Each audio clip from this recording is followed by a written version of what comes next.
હરી તું ગાડું મારું ક્યાં લઈ જા, કાઈ ના જાણો. આ હરી ની વાત નથી કરતો હો.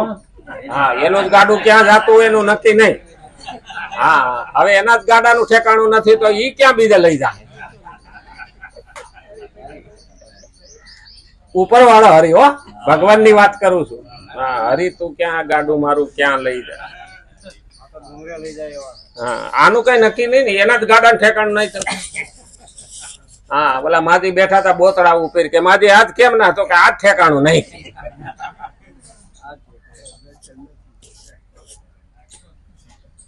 ભગવાન આ ગાડું ક્યાં લઈ જાહે? હકીકતમાં તો આપણા મન અને બુદ્ધિ ઉપર છે, આપણી ઈચ્છા ઉપર છે કે મારે મંદિરે જવું કે ગલ્લે જઈને બેહવું. સમય તો બધા નીકળે જ છે.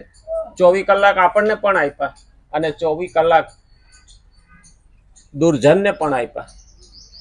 એ સમય ક્યાં વાપરવો, કેમ વાપરવો, શા માટે વાપરવો, એના ઉપરથી આધાર છે. કારણ કે આપણી ઈચ્છા હોય ને એ પ્રમાણે આપણા તનને દોરી જાય. જ્યારે મનની ઈચ્છા હોય ત્યારે તનને દોરી જાય. ઘણાને એવું લાગે મનની ઈચ્છા હોય, હા, મનમાં ઘેરેથી વિચાર આવ્યો ને કે મંદિરે જવું છે, એટલે મન અંદર સંકલ્પ કરે કે વિચાર આવ્યો કે મંદિરે જવું છે, એટલે ઊભા થાય એટલે તન ઊભું થયું, પગમાં ચપ્પલ પહેર્યા ને હાલતા થયા, મંદિર તરફ વળ્યા. તો પેલા મનમાં વિચાર આવે. હવે જેવો વિચાર ને એવી વાણી અને વર્તન થાય. અંદર કચરો ભરેલો હોય ને તો વાણી પણ ખરાબ નીકળે. એટલે કીધું છે કે આ દેહને આધુનિક યુગમાં કહેવાનું હોય ને તો આ એક દુકાન છે, એનું શટર એટલે મોઢું. હવે શટર ખોલો ને તો ખબર પડે કે અંદર ભંગારની દુકાન છે કે હોનીની દુકાન. વાણી ઉપર ખબર પડી જાય. એટલે ઘણા નથી કહેતા તું બોલ માં જાળવો જા. એ બોલે એટલે એક ઘન બે કટકા. એ બોયલો ન થાય.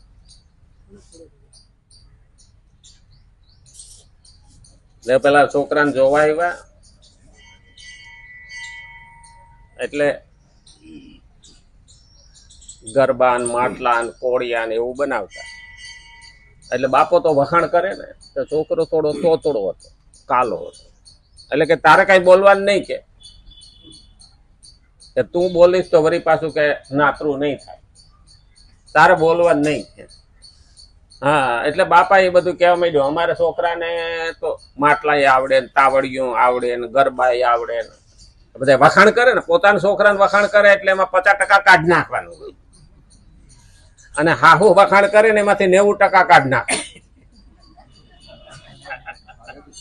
એટલે વખાણ કરવા માંડ્યા ને એટલે પેલા બાપા ભૂલી ગયા કોળિયાનું કે કોળિયા કરે ત્યાં. એટલે છોકરા જ ન રહેવાનું. બાપા કે કોયું, એટલે બાપા કે નાતરું ખોયું. ખબર પડી જાય કે જીભ કેવી છે. એટલે ધ્યાન રાખવું છે. એટલે આ તો પંચતંત્રમાં આપેલો દાખલો દીધો છો, એટલે કોઈ માથે ન લે પોતાને કે અમને કહ્યું, એવું નહીં. શ્રીમદ ભગવદ્ ગીતા 3જો અધ્યાય 34મો શ્લોક આપણે જોઈએ છીએ કે સ્વભાવ કેવી રીતે મારે સુધારવો, એની ભગવાને આપણને એક એક શબ્દ મારફત સમજણ આપી છે કે ભાઈ આવું આવું જીવનમાં લાવીશ તો તારો સ્વભાવ બદલતો જાય. જે સ્વભાવ માણસનો પડેલો હોય ને, ખરેખર જોવા જઈએ ને તો સ્વભાવમાં ફેરફાર ન કરે ને તો અરબસ્તાનમાંથી ઊંટિયા લઈને મોગલો આવ્યા હતા અને રામ મંદિર તોડીને અબજો રૂપિયા લૂંટી ગયા હતા. અબજો રૂપિયા લૂંટી ગયા હતા ભારતમાં મંદિરો તોડીને. એ લૂંટવા વાળા ગધેડા ઉપર જ ફરે છે, પણ પાછા રામના અત્યારે કપાળમાં જ 150 કરોડનો હીરાનો તિલક છે અને 400 કરોડનો હાર છે. લૂંટવા વાળા કાયમ ભિખારી રહે પણ હજી ગધેડા ઉપર જ ફરે. તો અત્યારે એ પેલા મોગલો આવ્યા હતા ને અત્યારે આ હરામખોરો અત્યારે એની હાલત એવી થઈ ગઈ છે કે હતું એ જવા બેઠું, કારણ કે અસ્તુ રહેતું નથી અને રામ કોઈને છોડતા નથી. ભલે આપણી તો શ્રદ્ધા રામમાં છે, પણ એને રૂપિયામાં હતી, અને જે કર્યું એ ખોટું ક્યારેય બંધ રહેતું નથી. કાલે હું વિડીયો જોતો હતો કે હતી એનાથી વધારે ભીડ હતી રામ મંદિરના દર્શનમાં. હા, પણ દાન પેટીમાં લોકો નાખવા વાળા ઓછા થઈ ગયા કે હવે તો પોંચ જ ફળાવવાની. આમાં નાખીએ તો મારા બેટા લઈ જાય ને, કે પોંચ ફાડેલી હોય તો કે બોલે તો ખરું. અને પોંચે પાછી કેવી, એ અહીંયા પોંચ ફાટે તો ઉપર ખબર પડે કે અહીંયા એટલા રૂપિયાની પોંચ ફાટી કોમ્પ્યુટરમાં, એટલે એ પણ હવે કઈ કરી શકે નહીં. અને 40 જણા જે ગણવા વાળા હતા એ 40 ને બદલી નાખ્યા. અટાણે એની દિશા એવી ભૂંડી છે. રામને ગુનેગાર બને રામનો, એ ક્યાંય એને પકડતું નથી, એનો કોઈ હાથ પકડે નહીં. રામ એક વખત સેતુબંધ હાલતું હતું કામ, અને સમુદ્ર કિનારે દૂર જઈને બેઠા હતા. કોઈ નહીં, પણ હનુમાન રામથી હસતા ના રહે, રામથી આઘા ન રહે. હનુમાન છુપી રીતે રામનું ધ્યાન રાખે.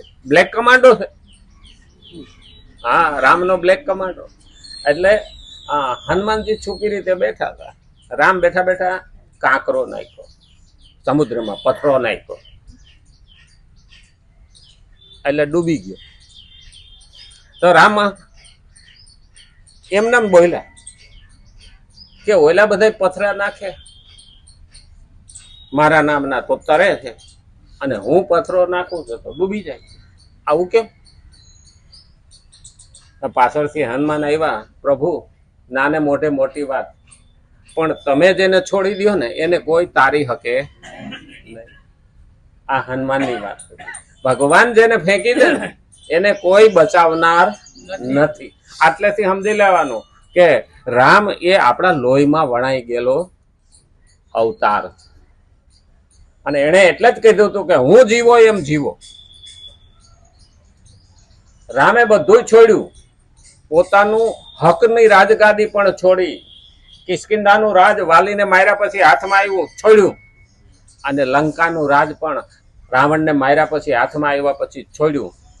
હવે એની ઉપર ચડાવનારા લૂંટવા આવે તો રામ પેલા તો એમ કે તમે વિશ્વાસનો ભંગ કરો છો એટલે હું તમને છોડીશ નહીં. બાકી રામની ક્યાં ખોટ છે? પણ લોકોનો ભાવ ત્યાં અર્પણ કરેલો. કોઈ રૂપિયા વાળો હોય ને ત્યાં રૂપિયા મૂકે ને તો એ રામથી મોટો નથી થઈ જતો. સમર્પણ છે કે એનાથી એનામાં કોઈ ફેરફાર થતો નથી. અને એટલે માં ભગવતી સીતા હનુમાનને ત્યાં અયોધ્યાના રાજા તરીકે બેહાડ્યા. હનુમાન ઘડી, અને એ કોઈને છૂપું ન રહે, પણ જોવે કે મારો બેટો આજ સુધરે કાલ સુધરે. આપણે પણ આપણો છોકરો એવો હોય તો નહીં વારે વારે ઠપકો દઈને જવા દે કે ભાઈ સુધરી જા તો સારું છે. પણ કૂતરાની પૂંછડી અમુક વખત છે ને વાંકી દે, ગમે એટલી ભોમાં દાટો. આવા પણ છે, પણ એને ભગવાન છોડતા નથી. એનું ચકડ્યું ફરતું ફરતું ત્યાં જ આવે, અને એવો સમય લાવી દે ભગવાનની લાકડીમાં અવાજ નથી. દેર હે અંધેર નહીં, લાકડીમાં અવાજ નથી, પણ એનો ફટકો એવો પડે ને કે હાથ પેઢી સુધી યાદ રાખવું પડે. પેઢીઓ બરબાદ થઈ જાય. કેવટ તો હોશિયાર હોય, પગ મને ધોવા દ્યો રઘુરાય. ભગવાનના પગ ધોવાના હતા તો એને બાનું બતાવ્યું કે વાત સાંભળી છે કે તમે તો પથરાને પગ અડાડો ને એમાંથી અહલ્યાબાઈ ઉત્પન્ન થાય કે શિલામાંથી, તો મારે તો એક જ નાવડી છે, અને એનામાં તમે પગ મેલો તો મારી તો કે એક બૈરી છે ને આ બીજી બૈરી થઈ જાય તો મારે હાંસવ્યું કેમ? કે આ તો મારો આવક જાવકનું સાધન છે. ભગવાન મુસ્કાય કે મને છોડશે નહીં. બહુ હોશિયાર કહેવાય. હા, ભગવાને કીધું ને, સારું પગ ધોઈ લે, ઉભા રહ્યો ભગવાન કે હું વાહન લેતો. ઘર વાળાને કુટુંબ વાળાને બધાને લઈ આવ્યા, હાલો મજા આવશે કે આ ચાન્સ મળ્યો છે. હા, અને ભગવાનનો પગ લઈને ધોવા જાય ને એટલે ભગવાન એક પગે બેલેન્સ નો રહે એટલે કે ભગવાન મારું માથું પકડી રાખો. કેવો ડાયો કે આમ તો ક્યાંય આશીર્વાદ નહીં દે, માથે હાથ મુકાવરાયો અને આખા કુટુંબને તારી દીધું. કેવટ જાણતો હતો પણ પાસે રહેનારા કદી જાણી શકતા નથી. જ્યાં પૂજારી કે ગણતરી બાજુ હોય ને એને ભગવાન ન મળે, પણ અહીંથી જનારો અયોધ્યા રામને પામીને આવે. કારણ કે એમાં શ્રદ્ધા છે, વિશ્વાસ છે.